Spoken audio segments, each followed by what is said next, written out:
The views and opinions expressed are those of the speakers and do not necessarily reflect the views of KTOO Public Media. This program may contain discussions that include terminology or perspectives that reflect different time periods, cultural contexts, or viewpoints that may not align with contemporary standards or expectations.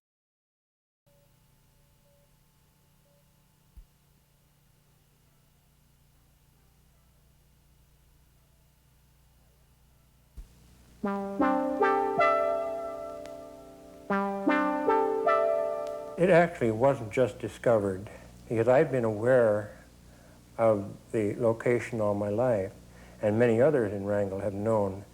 But according to tradition, we just let it be. I get excited about woodwork, and because that was where I began with, wood carvings.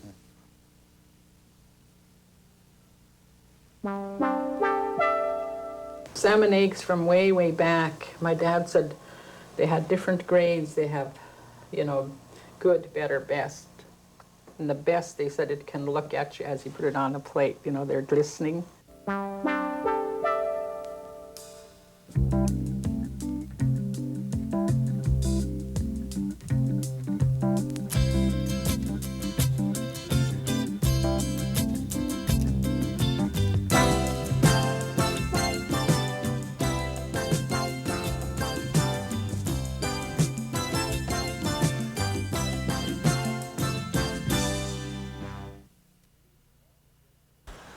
Greetings and welcome again to Rain Country, the weekly television journal of the people, the places, and the activities that make up the good life in Southeast Alaska. I'm Scott Foster. One of the most distinctive art objects in Southeast is the totem pole. This one, called Harnessing the Atom, stands next to the Juneau Memorial Library and was carved by local artist Amos Wallace.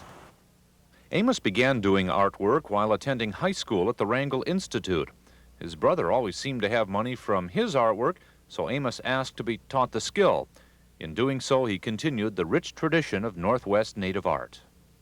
The Highlanders were the first one to engrave, and they learned that from the Chinese, the imported Chinese in those days, and my people traded with them in order to learn the same process to engrave. So as a result, when gold coins were around and also silver coins were around, they have converted many of those into Northwest jewelry. Medallions are one kind of Northwest design jewelry Amos works on. In this case, he had an order for 12 identical ones, so he used a template. Scribe it in with a fine-point scriber, then I scribe it all in, and then give me all the basic outlines of what I'm going to do. And then the rest is usually hand-drawn in. When I push it into the silver here, then I generally give it a little pressure. It's hard to engrave if your tools are just a little dull. So you normally move the engraving block rather than you pushing it. You've been talking about your engraving work, your totem poles. I know you've done silk screens, jewelry, you're carving, like you have a small carving here. What, of all these various kinds of art, do you have a favorite that you enjoy working on? Well, when something like this, when someone really appreciates it and buys it, I get excited about woodwork, and because that was where I began with, wood carvings. Wallace's totem poles stand at different spots across the country, including one inside the state capitol in Oregon, carved for their 1959 centennial. Others are located at Disneyland and Toronto, as well as at museums in Boston, Brooklyn, and Cincinnati. A 49-foot tall totem pole stands on the University of Alaska campus in Fairbanks. I use adze to carve, and I have large templates for the eye, like for the eyes and all that, and smaller size, and then create around that. You know. And normally when you're going to carve a totem pole, you're thinking in terms of how you're going to interlace it together, and then how you're going to match it into the other side. Yeah. There's no exact science as to how perfect it will get. And, so when you stand out from a distance from on the totem pole, they look even. And on a close examination of it, it's usually off or maybe an inch or two. But you'll never notice it. And how about on something small like you're holding? How do you do the carving there? Well, making these small ones, like this one here, I've started here several years ago, and I made, I think I made only about 12 of them. Can you, could you just demonstrate a few of your tools on this one? Yeah, this one here, this is fine for fine carvings into bringing out little pieces of wood so that you kind of final touching it. Then I have, this is a straight knife for carving, putting a finished touch on all of it.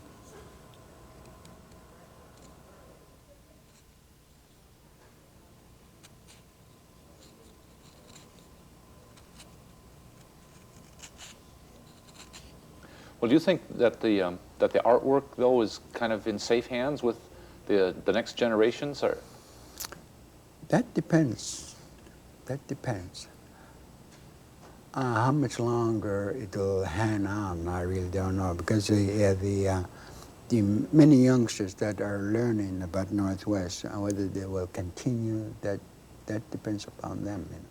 Are you optimistic about the future of artwork that is carrying on the traditions of Southeast natives? Is it being diluted or changed so that kind of the background isn't quite there? It's not done quite the way it traditionally was done? I'm certain there are many that are coming out, and that'll the traditionally that how we used it is no longer there, though. With the fragments of what we have now is just trying to tenaciously hang on to what we're losing. We lost a heck of a lot.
We're all born into a culture. We don't have any control over that. But how we nurture that culture is up to each one of us. The French writer André Malraux wrote, "Culture is the sum of all forms of art, of love, and of thought, which, in the course of centuries, have enabled man to be less enslaved." Preserving a culture is done in different ways. Southeast Alaska, land rich in resources, rich in history, and very rich in culture. For centuries, the natives of the northwest coast flourished on the resources from the land, beaches, and the sea. Famine was basically unheard of. The sea provided the people with salmon. The ever-important salmon was used in every aspect of the Tlingit and Haida way of life. Clans or families were named after the various salmon, such as the Tlutnakwadi, or the Coho people, and the Got, the Sakai people. These tribes could sustain large populations and travel to far places.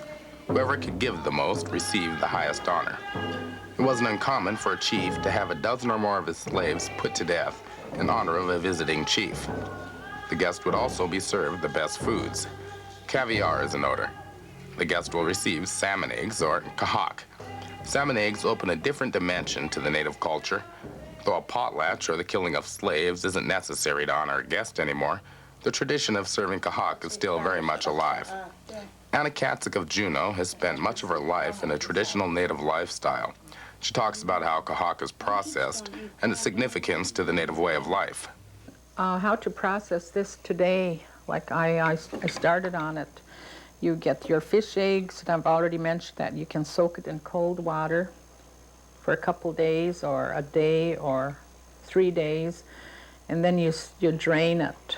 You make sure it's drained and still enough moisture left in there, and you put it in a jar. And if you have jars are real handy to have to you. I mean, if you have a gallon, you know, and you fill it up to about 3/4 fill, because this thing rises up. So sometimes even, yeah, about 3/4 full, and it comes all the way up. But be sure and don't put the tin on, because the tin can change the chemical reaction in it that causes the poison. And you can set it in a cold place for 2 weeks, 10 days. And in the summertime, even it's so warm out there yet, if you find a shady place, a good cold place, you got to put it in a cool place all the time. You can tell by after 2 weeks or 9 days, and then to 2 weeks, you can try it. Mm-hmm. And I don't know what else. Oh, like this one here is mixed with cooked. It's cooked. There's fresh salmon eggs cooked in there. And after the after the cock is done, you can pour the ready cooked salmon eggs, the same salmon eggs in here, and mix it with it. And it can keep. Celia Coons, also of Juneau, remembers the days before the white people came. She remembers how integral kahak was in many ways to the people, and how a lot has been forgotten. The only sickness we know was cold, having a cold, and the children coming down with those worms, stuff like that. They even used that at the time there was smallpox epidemic among the Indian people. See, some sailors brought that disease among the Indian people and just almost wiped half of the population. And that's what they used. The man that went around with his wife, his name was Mr. Thompson. His Indian name is Nishka'uwa. Yanshka'uwa. Him and his wife, they took the cooked one. They went from house to house, wash your spoon, they take it, and they give it to the sick person. Here's your spoon, they take it, give it to the sick person. They went around. See, we use that for medicine a lot of times. Like if there was no food, it would keep you going all day or 2 weeks or whatever. And they make this too, they dry some. It doesn't have to be cured like this one. You completely try the fish eggs. and pack it like dry fish away from where, so it won't, I'm in a dry place. Pack it with grass in the olden days. Today we can freeze it in our freezer. But you could take a little portion of that and put it in your pocket if you're going hiking, you know, and you didn't have anything else, you could take a bite off it. But when you eat that, you don't mix it up with everything, like eating berries. It's no good. You eat that by itself, maybe potatoes, smoked fish, crackers, bread. You don't eat berries or fruit or something like that. So that's where you get poison. Salmon eggs from way, way back. My dad said they had different grades. They have, you know, good, better, best. And the best, they said, it can look at you as you put it on a plate. You know, they're glistening.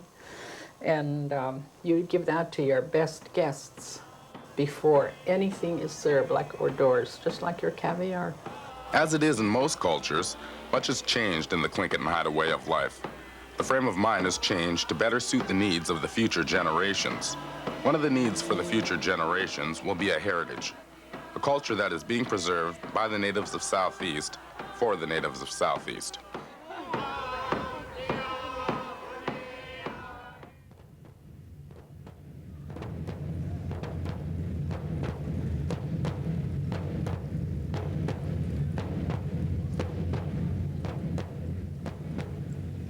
A potlatch is many things.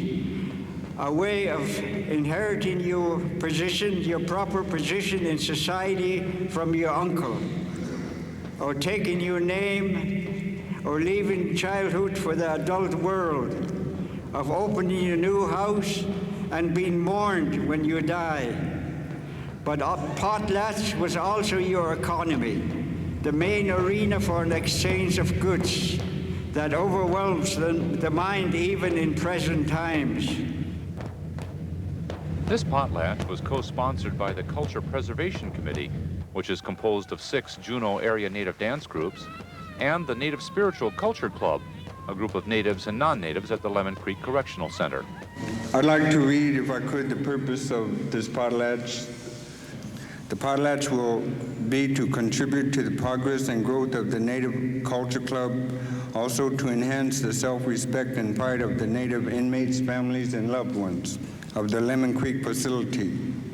It also serves to communicate information in the cultural, social, political, economic, and historical fields pertaining to the Alaska Natives and non-natives alike. The final purpose is to recognize the Native American religion of which the potlatch has within the circle of life for all people. The sharing of stories, dance, and customs is an important part of the festivities. Joe Ashpack from Wrangell shares an Eskimo dance called Picking Berries.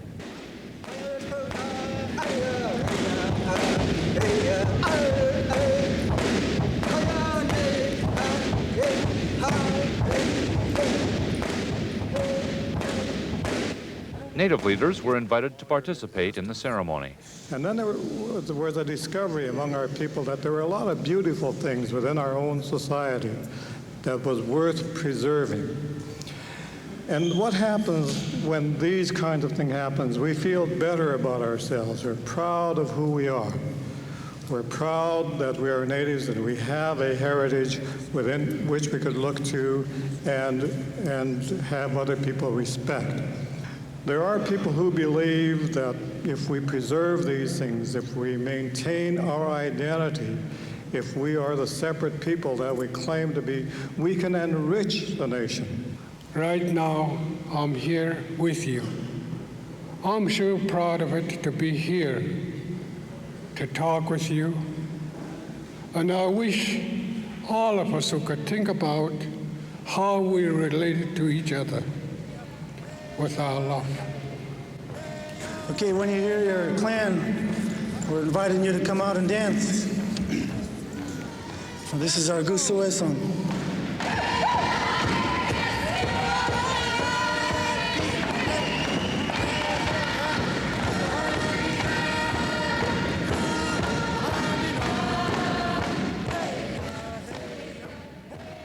They'll go back to their homes with the identity that they left. They felt when they left their homes they had little identity or no identity, that there was just a lot of social disorganization, and they didn't know how they can go about to live in the Western culture. And now they understand that they can be who they are, and they could learn how to make drums, they could learn their Indian songs, they can share all these things and be knowledgeable in it, and take this with them when they go home, so that they feel a part of where they came from and who they are, instead of feeling ashamed for what they did.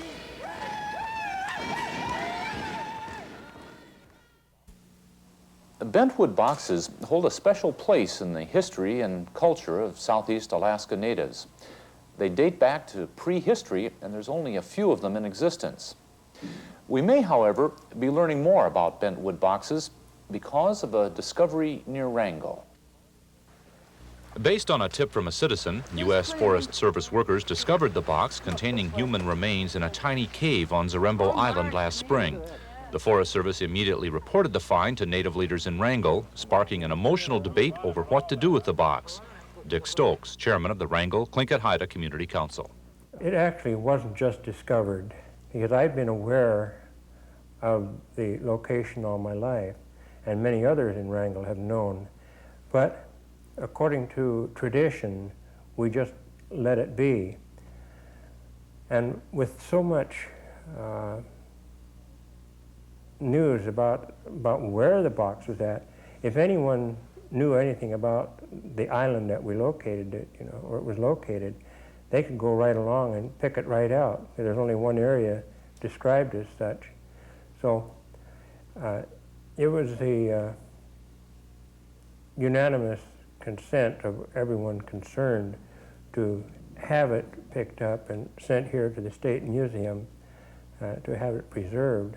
Once the decision was made, Forest Service archaeologist Larry Roberts led an expedition to carefully remove the box from the cave where it had been resting for an estimated 100 to 150 years and sent it to the Alaska State Museum conservator Alice Hovman. Well, I think the most important aspect of the preservation of this material is more of an ethical thing than it is actually a technical thing.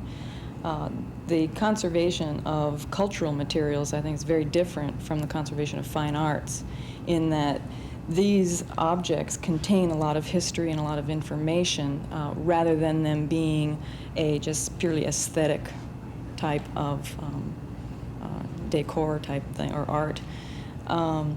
So in this, it's important that we don't disturb anything. We won't want to retrieve it to any kind of original state that it was when it was first put into the cave. Our mission at this point is to simply preserve it as is. Although the bentwood box represented a find in itself, the discovery of human remains inside gave it added significance. One caveat: the box was in pieces when found. It was not dismantled by the Forest Service or anybody else. University of Alaska cultural anthropologist Wally Olson. The boxes were used for storage purposes, for many purposes. This box apparently was used for preserving remains. One of the old traditions is to cremate the people, and after the fire has burned down, they scrape up whatever remains are left and place them in a box as like a form of burial. UAJ physical anthropologist Lyle Hubbard also has examined the contents of the box. But looking at a couple of the bones here that are from the skull, looking at the thinness of the bones, I would suggest that this is a juvenile, probably less than 8 years old. And the rest of the material has been so badly burned and then moldered last couple hundred years it's been in the box that I can't tell much more about it than that. Origination of the bentwood box remains clouded by myth, but Stokes says this myth has a ring of truth. Well, according to the Tlingit legend that was handed down to me, was that the bentwood box was a gift to the the Tlingit nation by the landowner people. According to the legend, as I remember it, a Tlingit doctor was being held captive by the landowner people. And it so happened the chief was real sick. They didn't know what was wrong with him. And the landowner people couldn't heal him. So they called the Indian doctor in, who was of the Kikseti clan. And he looked at him, and while he looked, the landowner chief was an albino.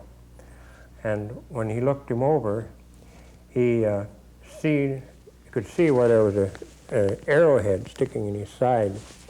So he told the people that he could heal him.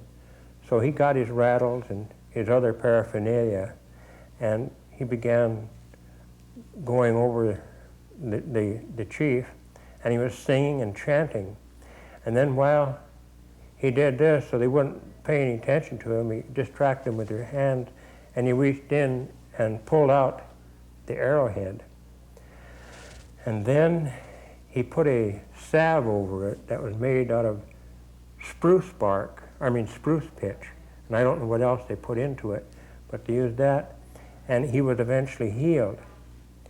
So, and in appreciation for his healing, why the landowner people gave him a small bentwood box, and they turned him loose. So he went back to his Kikseti clan, and from there, all the Indians were able to come by. They copied it. Because the cave where the box was found is located on a traditional Tlingit travel route, the clan or tribe which buried the box is unknown. Currently, Stokes is circulating photographs of the box in hopes of identifying it. He also hopes to eventually return the box to Wrangell when that community gets its own museum. The art of Amos Wallace, the preservation of a cultural tradition, and the history of a recently discovered bentwood box. Just three more of the people, the activities, and the places that make up life in Southeast Alaska. We'll be back again next week with another chapter in our Rain Country Journal. Join us again then. I'm Scott Foster. Have a good day.